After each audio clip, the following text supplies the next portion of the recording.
오늘은 세상의 빛입니다. 여러분 19세기 후반에 타임머신 우주 전쟁을 썼던 SF 문학을 열었던 허버트 조지 웰스라는 분이 있어요. 근데 이분이 쓴 책 중에 눈먼 자들의 나라라는 아주 짤막한 단편이 있습니다.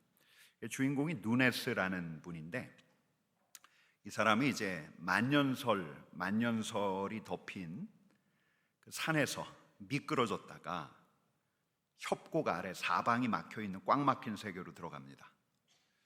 꽉 막혀 있어요. 근데 그곳에도 마을이 있습니다. 사람들이 살고 있었어요. 근데 거기에 사는 사람들은 앞을 보지 못했어요. 이들에게 시력이란 애초부터 없는 거나 마찬가지였어요. 그래서 이 누네스라는 분이 그동안 자기가 봐왔던 것들을 마을 사람들한테 쭉 이야기를 하는데 사람들이 이해하지 못하는 거예요. 따지고 드니까 그 마을 사람들은 무려 14세대, 14세대 동안 눈먼 채로 살아왔다는 거예요. 그러다 보니까 어떤 일이 있었냐면 시력이 있었던 시대의 이 조상들의 이야기를 전설처럼 받아들이는 거예요. 더는 믿지 않습니다. 꾸며낸 이야기로 취급을 해요. 시력을 잃고서 어둠 속에서 오래 살았습니다. 물론 다른 감각이 발달하긴 했죠. 사는 데는 지장이 없습니다. 근데 시력을 잃어버리고 나니까 생각할 수 없는 것들이 참 많은 거예요. 여러분, 오늘은 세상의 빛인데요, 예수님께서 오늘 말씀에 이런 말씀을 하셨습니다. 3절 4절 말씀을 같이 읽겠습니다. 때가 아직 낮음에 나를 보내신 이의 일을 우리가 하여야 하리라. 밤이 오리니 그때는 아무도 일할 수 없느니라. 내가 세상에 있는 동안에는 세상이 빛이로다. 여러분, 우리 주님께서 지금이 밤이라 하세요, 낮이라 하세요? 이 말씀을 보면 때가 아직 낮임에, 낮이라고 하셔요. 해가 떠올랐기 때문에, 환한 대낮이기 때문에 낮이라고 하신 걸까? 그게 아니죠. 내가 세상에 있는 동안에는 세상의 빛이로다. 예수님께서 계시기 때문에 낮이라고. 예수님이 떠나시면 다시 밤이 될 거예요. 여러분, 이 자연세계에서의 낮과 밤을 우리 주님께서 이야기하시는 게 아니죠. 우리 주님께서는 이 세계와 인간의 영적인 실상에 대해서 이야기하고 계신 거예요. 세계는 환하고 시력은 살아있지만 우리 주님이 오시기 전에는 그 세계는 밤이었고 인간은 밤을 보내고 있었어요. 세계에 자욱하게 어둠이 깔려 있었고요, 인간을 어둠이 잠식하고 있었어요. 근데 바로 이 어둠에 빛으로 오신 분이 누구라고 하시냐면 당신 예수 그리스도라고 하시는 거예요. 4절 말씀 같이 읽겠습니다. 내가 세상에 있는 동안에는 세상의 빛이로다. 여러분, 근데 이 어둠에 익숙해져 있던 사람들이 이 빛을 알아봤을까요? 못 알아봤을까요? 요한복음 1장에 보면 이런 대목이 있습니다. 같이 읽겠습니다. 빛이 어둠에 비치되 어둠이 깨닫지 못하더라. 여러분, 어둠에 익숙해져 버려서 시력이 말라버렸던 사람들은 세상의 빛으로 오신 우리 예수 그리스도를 알아보지 못했어요.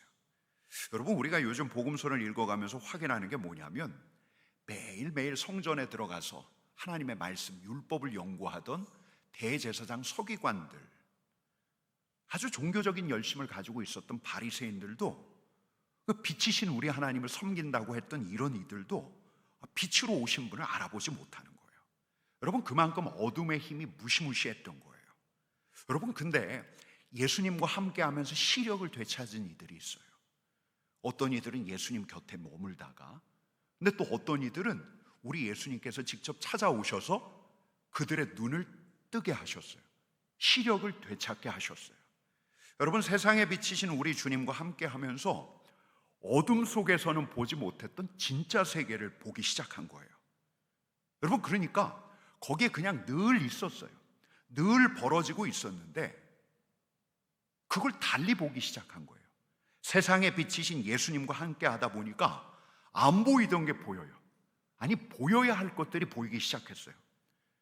그 예수님과 함께 할 때, 세상에 비치신 예수님과 함께 할 때 이들에게 뭐가 보이기 시작했는가? 여러분, 오늘 이걸 나눠보고 싶은데요, 첫 번째는 한번 같이 읽겠습니다. 사람이 보이기 시작했어요. 사람이. 이게 대체 무슨 말이냐? 여러분, 어느 날 제자들과 예수님이 길을 가다가 누굴 보냐면 맹인 시각장애인을 봐요. 여러분, 그 시각장애인이 뭘 하고 있었겠어요? 당시에 시각장애인이 할 일이 없어요. 길가에서 구걸하고 있었어요. 사람들의 자비를 구하고 있었어요. 근데 이 시각장애인들은 동네에서 다 아는, 나면서부터 맹인되었던 사람이에요. 태어나면서부터 무슨 문제가 있었던 걸까? 아니면 젖먹이 때 고열을 앓았던 걸까? 사진은 멀쩡하다고 안도하긴 하는데 앞을 못 봐요.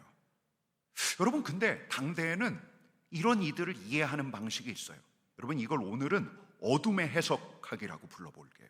어떻게 이해하냐면, 어둠이 자욱한 세계, 이 어둠에 숙달된 이들, 바로 이 유대인들이 이해하는 방식이 있는데, 여러분, 이 유대인들에게 나중에 눈 뜨고 난 이 맹인이 이렇게 이야기하는 대목이 있습니다. 같이 읽을게요. 이 맹인에게 이렇게 이야기하는 거예요. 유대인들이 같이 읽겠습니다. 내가 온전히 죄 가운데 나서 우리를 가르치느냐? 여러분, 이게 유대인들의 생각이었어요. 여러분, 이 맹인이 왜 날 때부터 시각장애인이 되었다고 생각한 거예요? 무엇 때문에요? 죄 가운데. 근데 여기에 부사 하나를 더 넣었죠. 나면서부터였거든요. 여기에 부사 하나를 더 넣었어요. 어떤 부사요? 온전히 죄 가운데. 여러분, 그래서 예수님의 제자들도 우리 주님께 궁금해서 물었던 거예요. 3절 말씀 같이 읽겠습니다. 라비오, 이 사람이 맹인으로 난 것이 누구의 죄로 인함이니까? 자기니까? 그의 부모니까? 여러분, 이 자리에 있는 우리도 물어요. 뭐가 죄인가? 뭐가 우리 하나님께서 싫어하시는 건가? 대체 뭐가 우리 하나님을 등지게 하는가? 무엇이 우리 하나님의 진노를 사게 하는가? 여러분, 이거 묻는 게 중요해요? 중요하지 않아요? 되게 중요해요. 여러분, 우리는 우리 자신에게 끊임없이 물어야 해요. 무엇이 죄인가? 여러분, 우리가 요즘 매일 자기 전에 저녁 참회를 하고 주일날 예배 때마다 참회의 기도를 하는 까닭이 뭐예요? 우리로 다시 거룩하신 우리 하나님 앞에 세우기 위해서요. 우리 하나님과 우리 사이를 죄가 가로막고 있기 때문에 그 죄를 치우기 위해서요. 하나님의 은혜 앞에 서기 위해서요. 여러분, 달리 이야기하면 우리가 죄에서 떠나기 위해서요. 어둠에서 떠나기 위해서요. 빛 앞에 서기 위해서요. 여러분, 무엇이 죄인가 물으면서 이 자리에 있는 우리 자신을 우리 하나님 앞에 세우는 게 너무너무 중요해요. 여러분, 죄가 죄인 줄 모르면 우리가 어떻게 죄에서 떠날 수가 있겠어요? 죄가 죄인 줄을 몰라서 우리도 모르게 우리 하나님을 거절하는데, 이 자리에 있는 우리가 어떻게 하나님의 은혜를 경험할 수 있겠어요? 여러분, 근데 자칫하면 무엇이 죄인가를 묻는 이들에게도 어둠이 두려워요. 어둠이 그를 덮어요. 여러분, 그러면 죄만 보게 하는 거예요. 죄만. 죄에서 떠나기 위해서 죄가 무엇인가를 묻는 건데, 죄에서 벗어나기 위해서 회개를 하는 건데, 죄를 생각하는 인간에게 어둠이 두려우면 죄만 보게 해요. 내 자신을 봐도 내 죄만 봐요. 내 인생을 꼬이게 만든 것 같은 내 죄만 보여요. 나로 평생 시각장애인이 되게 한 것 같은 내 죄만 보여요. 나로 이 모양 이 꼴로 살게 만든 내 죄만 보여요. 죄를 보면서 죄에서 벗어나야 하는데 죄에 파묻혀요. 이런 운명에서 못 벗어날 것 같으니까 평생 죄의식, 죄책감에 짓눌려 살아요. 여러분, 내 죄만 보이니까 내 자신이 안 보여요. 내 죄만 보이니까 새로운 내 자신, 우리 주님이 기대하시는 새로운 내 자신을 볼 엄두가 안 나는 거예요. 여러분, 이날 예수님 만났던 시각장애인도 마찬가지였어요. 나는 죄인이다. 내가 이렇게 남들처럼 못 사는 거 보니까 남들이 이야기하는 대로 나는 죄인이다. 여러분, 근데 생각해봐요. 그가 진짜 자기 죄를 알기는 아는 걸까요? 내 부모가 대체 무슨 죄를 지었을까? 내가 어미의 그 자궁 안에 있는 동안 무슨 짓을 한 걸까? 대체 나의 무슨 죄가 나를 이렇게 만들었을까? 아무리 생각해도 몰라요. 아무리. 여러분, 사람들이 죄 때문이라고 하니 스스로 규정할 수도 없는 죄의식을 운명처럼 안고 사는 건데, 실은 자기도 몰라요. 여러분, 그가 길가에서 구걸하던 그 시간을 생각해 봐요. 평소에는 그냥 사람들이 아무렇지도 않게 이 사람 경멸하는데 그 대수롭지 않게 듣다가도 어느 날은 그 모멸감에 야, 난 차라리 태어나지 않는 게 낫지 않았을까? 차라리 죽어버릴까? 자기 존재를 없애고 싶은 마음까지도 들었을 거예요. 여러분, 그가 왜 이렇게 되었을까요? 여러분, 당대에 수많은 이들이 왜 이렇게 되었을까요? 왜 무수한 이들이 이런 죄의식에 짓눌려 있었던 걸까요? 왜 이렇게 되었을까요? 여러분, 저는 오늘 그 이유를 이렇게 부르고 싶어요. 어둠의 가스라이팅이에요. 어둠의 가스라이팅. 그들로 자신의 죄만 보게 하는 거예요. 그리하여 그 죄의식의 굴레에서 벗어나지 못하게 하는 거예요. 여러분, 빛도 죄를 보게 해요. 근데 어둠은 죄만 보게 해요. 여러분, 빛은 죄에서 떠나게 해요. 근데 어둠은 죄에 머물러 있게 해요. 여러분, 이런 가스라이팅에 앞장섰던 이들이 죄부터 보는데 능숙했던 바로 그들이었어요. 여러분, 저 시각장애인뿐만 아니라 나병, 그 다음에 뇌경색, 뇌졸중 등등 이 온갖 질병에 걸렸던 생각지도 못했던 고난을 통과하고 있었던 사람들을 보며 이들의 죄부터 떠올렸던, 이들의 죄부터 단죄하려고 했던 이들이 있었어요. 여러분, 복음서를 읽다 보면 우리 주님께서 한없는 자비로 이스라엘 백성들에게 다가가시는데 우리 주님께서 매우 냉혹하고 혹독하게 대하셨던 이들이 있죠. 여러분, 그게 누구죠? 우리 주님께서 너무너무 혹독하게 대하셔요. 이게 누구죠? 내가 의롭다, 의롭게 산다고 자부했던 사람, 그래서 남들의 죄, 세상 죄만 보며 살았던 사람. 여러분, 누구죠? 종교인들이에요. 대제사장들, 율법학자, 바리새인들. 여러분, 어떻게 생각하면 우리 하나님과 가장 가까이에 있다고 여기는 이들이었어요. 여러분, 근데 우리 주님께서는 이들의 위선과 거짓을 가차없이 폭로하셔요. 여러분, 왜요? 무엇보다 이들은 죄만 봤기 때문이에요. 사람들의 죄만 봤기 때문이에요. 그래서 사람을 보지 못해요. 여러분, 주님의 제자들이 배가 고파서 미리삭을 이렇게 비벼서 입에 넣었어요. 수근수근거리는 소리가 들려요. 죄인들이네. 우리 주님께서 이 시각장애인을 고친 날도 안식일이에요. 수많은 유대인들이 수근거리고 손가락질했어요. 여러분, 우리 주님이 세리하고 식사를 했더니 또 뒤에서 쑥덕거려요. 죄만 보여요. 여러분, 어둠이 자욱하면 사람이 보이지 않아요. 어둠 안에서는 어둠만 보여요. 어둠 속에선 그림자만 보여요. 어둠 속에선 어둠 속에 살아가는 사람들의 죄만 보여요. 여러분, 근데 빛이신 우리 주님께서 오시니까 사람이 보이는 거예요. 그 사람이 하나님의 형상으로 보이는 거예요. 하나님의 형상으로 회복되어야 할 사람으로 보이는 거예요. 여러분, 엊그제 주일 메시지를 여러분들이 어떻게 들으셨는지 모르겠는데요, 제가 지난주 이 누가복음 잃어버린 자를 찾아가신 우리 주님을 다시 묵상하는데 제가 여러 번 마음이 울컥했어요. 야, 진짜 이분이 우리 주님이시구나. 여러분, 제국의 부역자 세리예요. 사내들의 욕정을 채웠던 율랑 여성이에요. 율랑녀.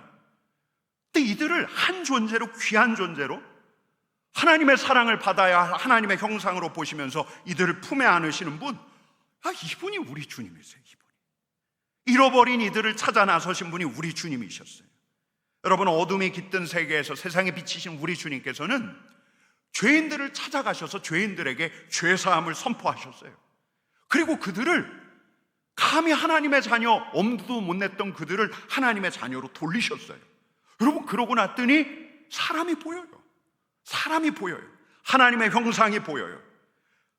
하나님의 형상이 내가 보여요. 내가 하나님의 형상, 하나님의 자녀인 다른 이들이 보이는 거예요. 야, 진짜 이분이 우리 주님이시구나.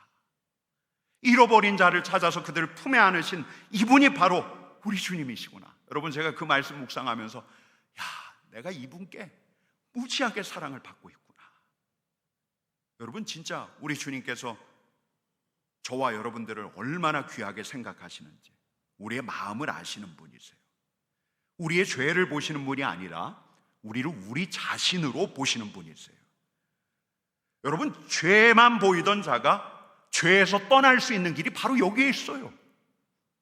여러분, 어둠에 감겨있던, 어둠에 칭칭 동여매였던, 어둠이 덮여있던 그가 어둠에서 벗어날 수 있는 길이 바로 여기에 있어요.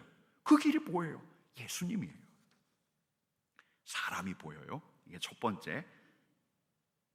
근데 두 번째인데요, 여러분, 우리 주님께서 제자들의 이런 질문 던졌다고 했잖아요. 이 사람의 맹인된 것이 그의 죄 때문입니까? 아니면 그의 부모의 죄 때문입니까? 이 말씀에 우리 주님께서 이렇게 답변하십니다. 3절 말씀 같이 읽겠습니다. 예수께서 대답하시되 이 사람이나 그 부모의 죄로 인한 것이 아니라 그에게서 하나님이 하시는 일을 나타내고자 하심이라. 여러분, 그래서 둘째는 이렇게 정리할게요. 세상에 비치신 예수님이 계시니까 무엇이 보여요? 하나님이 하시는 일이 보여요. 세상에 비치신 예수님이 계시니까, 세상에 비치신 예수님께서 일하시기 때문에 우리 하나님께서 예수님을 통해서 하시는 일이 보이는 거예요. 예수님이 계신 곳에 예수님을 통해서 우리 하나님께서 하시는 일이 보이는 거예요. 여러분, 근데 이 일이 어떤 일인가? 이 일은 어둠이 물러가는 일이에요. 어둠의 질서가 깨지는 일이에요. 여러분, 우리 주님께서 이 맹인을 앞에 두시고 땅에 침을 뱉으셨어요. 그리고 진흙을 이 맹인의 눈에 이기셨어요. 맹인의 눈에 바르셨어요. 그리고 저기 실로한 못이 있으니까 거기 가서 씻으라. 여러분, 어떤 일이 일어났죠? 일평생 어둠 속을 지냈던, 여러분, 그의 육신의 눈이 떠졌어요. 근데 육신의 눈뿐이었을까요? 여러분, 그렇지 않아요.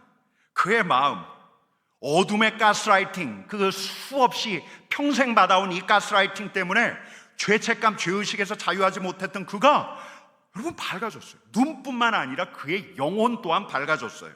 여러분, 요한복음 이렇게 보면, 제가 이번에 읽다가 달리 보였던 게 있어요. 이 사람이 평생 거린으로 살면서 모멸감을 느꼈던 사람이에요. 자존감이라고 거의 없었을 사람이 자기를 정죄하고 예수님을 죄인이라고 하는, 사람들을 정죄하면서 판관 역할을 하는 유대인들 앞에서 여러분 주눅들지 않고 담대한 모습을 보이는데, 이 사람이 얼마나 쾌활하고 담대하게 이야기하는지, 여러분, 유대인들이, 이 사람을 정죄하려고 들었던 유대인들이 이런 이야기까지 합니다. 우리가 아까 읽었던 대목인데요, 한번 쭉 읽어보시겠습니다. 내가 온전히 죄 가운데 나서 우리를 가르치느냐 하고 이에 쫓아내어 보내니라. 아니, 이 사람이 얼마나 담대하게 이야기했든지, 야, 네가 우리를 가르치려고 그래? 그 쫓아내 버리는 거예요. 여러분, 세상에 비치신 예수님께서 맹인의 두 눈도 뜨게 하셨지만 그의 영혼 안에 있는 어둠도 물러가게 하셨어요. 여러분, 그래서 이 맹인은 나중에 마침내 우리 예수님을 고백하면서 절합니다. 여러분, 세상에 비치신 예수님께서 계시면 어둠이 물러가는 일까지 보여요. 하나님께서 하시는 일이 보여요. 때로는 육신에 두른 어둠, 시야까지 열려요. 무엇보다 평생 어둠에 잠식되었던 마음이 밝아져요. 여러분, 사람이 바뀌는 거예요. 우리 하나님께서 그 사람을 살리시고 그 사람까지도 바꾸시는 거예요. 여러분, 요한복음을 쭉 읽다 보면 우리 예수님께서 당신을 세상에 비치시라고 한 대목이 이 9장 말고도 한 대목에서 더 나옵니다. 8장에 이런 말씀이 있습니다. 같이 읽겠습니다. 예수께서 또 말씀하여 이르시되 나는 세상의 빛이니 나를 따르는 자는 어둠에 다니지 아니하고 생명의 빛을 얻으리라. 나는 세상의 빛이다. 나를 따르는 자는 어둠에 다니지 않을 거다. 생명의 빛을 얻게 될 것이다. 여러분, 근데 이 말씀 바로 앞 대목이 흥미로워요. 물론 어떤 사본에는 없다고 괄호로 묶여져 있긴 한데, 바로 그 앞에 어떤 사건이 기록되어 있냐면, 여러분, 우리도 잘 알고 있는 가늠한 여인이 예수님과 만난 사건이 기록되어 있어요. 여러분, 이 사건 아마 여러분들도 많이 들으셨을 거예요. 한 여인이 가늠한 것을 알고 이 정죄 잘하는 유대 종교 지도자들이 이 가늠한 여인을 데리고 예수님 앞으로 와요. 근데 우리 주님께서 이 여인을 이렇게 보다가 이 사람들을 둘러보시면서 뭐라고 이야기하죠? 너희 중 죄 없는 자가 먼저 돌로 치라. 그리고 무릎을 굽혀서 땅바닥에 무언가를 쓰세요. 여러분, 그 순간에 아무도 돌을 들어서 그 여인에게 돌멩이를 던지지 않았어요. 한 사람, 두 사람씩 다 떠나가죠. 나중에는 우리 주님과 그 여인만 남았어요. 근데 우리 주님께서 여인에게 뭐라고 하십니까? 이렇게 말씀하시죠. 같이 읽어볼까요? 같이 읽겠습니다.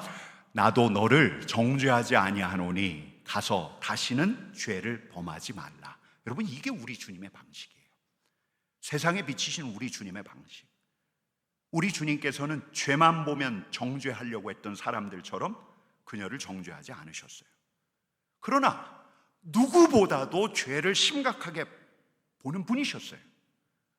우리 주님께서는 그녀의 죄의 문제를 심각하게 보셔서 정죄하지 않고 그녀의 죄의 문제를 해결하셨어요. 우리 주님께서 말씀하셨어요. 죄를 범하지 말라. 여러분, 한번 우리 상상해 보십시다. 이 여인이 회개했을까요? 회개하지 않았을까요? 여러분, 이 여자가 새 출발을 했을까요? 아니면 이전처럼 다시 간음하는 여인으로 돌아갔을까요? 여러분, 우리는 믿어요. 이 여인이 진정한 참회와 새 출발을 했을 거라고. 우리 예수님 때문에. 여러분, 이 여인이 바뀐 건 너희 이 죄 때문이야. 사람들의 정죄 때문이 아니었어요. 여러분, 이 여인이 어둠에서 떠난 것은 세상에 비치신 예수님 때문이었어요. 세상에 비치신 예수님께서는 그녀를 정죄하지 않으셨지만 세상에 비치신 우리 주님께서는 주님 앞에서 그녀로 하여금 자신의 어둠에 직면하게 하셨어요. 그러자 어둠이 물러났어요. 그러자 그녀가 바뀌었어요. 여러분, 하나님께서 하신 일이에요. 우리 하나님께서 예수 그리스도를 통해서 하신 일이에요. 여러분, 세상의 빛 예수 그리스도, 그리스도 곁에 있어야 보여요. 무엇이 보여요? 사람이 보여요. 사람이. 그의 죄가 보이지 않아요. 그의 신분, 그를 통해서 얻을 내 유익, 그의 돈, 이게 아니라 사람이 보여요. 하나님의 형상, 한 존재가 보여요. 우리 하나님께서 귀하게 여기시는 사람, 바로 그 사람이 보여요. 사람을 보는 시야가 세상에 비치신 예수님 때문에 열려요. 여러분, 또 있어요. 세상에 비치신 예수 그리스도께서 곁에 있으면 일이 일어나요. 일이. 빛이 어둠을 몰아내요. 사람이 바뀌어요. 사람이 어둠에서 벗어나는 일, 죄인이 죄로부터 벗어나는 일이 예수님 때문에 일어나요. 여러분, 우리 주님은 세상의 빛이세요. 여러분, 오늘 하루만큼이라도 이 세상에 비치신 우리 예수님을 의식하면서 살아간다면 얼마나 좋을까? 세상에 비치신 우리 주님께서 나를 비추고 계시고 그 빛으로 내가 가는 길을 비추고 계신다 생각하면서 살아가면 어떨까요? 여러분, 그러면 사람이 달리 보일 거예요. 어둠 속에서 그의 죄, 그의 그림자, 그의 결핍, 그의 허물을 주목했었는데 그 사람으로 보일 거예요. 하나님께서 사랑하시는 사람으로 보일 거예요. 야, 이 사람도 하나님이 긍휼히 여기시는 사람이구나. 내 곁에 두신 하나님을 닮은 사람이 보일 거예요. 하나님의 형상. 여러분, 오늘 하루만큼, 내일은 또 새로운 말씀이 오니까요. 오늘 하루만큼은 세상에 비치신 우리 하나님 앞에서 우리 예수님과 더불어 살아가면 어떨까요? 그러면 일이 일어나요. 하나님의 일을 기대할 수가 있어요. 먼저는 우리 자신에게서 어둠이 물러가요. 우리 눈이 밝아져요. 우리를 사로잡고 있던 늘 그 시간만 되면 우리 안에서 일어났던 그 악한 감정들이 누그러들 거예요. 우리 자신의 밝은 변화를 기대할 수 있을 거예요. 여러분, 이렇게 세상에 비치신 우리 예수님과 함께 할 때라야 우리가 세상의 빛이 될 수 있어요. 여러분, 세상에 비치신 우리 예수님을 의식할 때라야 우리 교회가 복음의 빛이 될 수 있어요. 우리가 빛을 낸다고요? 당치 않아요. 우리는 이마가 넓어지면 이마에서 빛나는 빛 정도 나겠죠. 여러분, 근데 우리가 빛이 나는 방법은, 우리가 세상에 빛이 되는 방법은 세상에 비치신 우리 주님과 함께 걸을 때예요.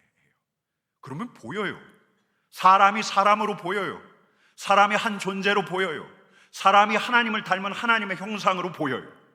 그 사람이 하나님께서 내 곁에 두신 매우 우리 하나님이 사랑하시는 사람으로 보여요. 그 사람이 수단으로 보이는 게 아니에요. 도구로 보이는 게 아니에요. 그 사람이 목적으로 보여요. 우리 주님께서 우리의 시야를 열어주세요. 뿐만 아니에요. 이 일이 일어나요. 어둠이 물러가요. 우리 안에 있는 어둠이 물러가요. 우리 주님과 함께하다, 함께할 때라야 여러분 이 세상의 어둠이 물러나요. 그렇게 우리는 예수님과 함께 세상의 빛이 되는 거죠. 여러분 실로암으로 가십시다. 실로암으로 가십시다. 우리 주님께서, 세상의 빛이신 우리 주님께서 이런 상상을 해봐요. 이거 원고에 없는 건데요, 우리 주님께서 지금 여러분들 다 일으켜 세우신 다음에 땅에 침을 뱉으셔서 진흙을 계실 거예요. 그리고 우리 눈에 발라주실 거예요. 그리고 우리 주님께서 말씀하실 것입니다. 실로암으로 가라. 여러분 우리 실로암 찬양 같이 부르겠습니다. 실로암 찬양 같이 부르십니다.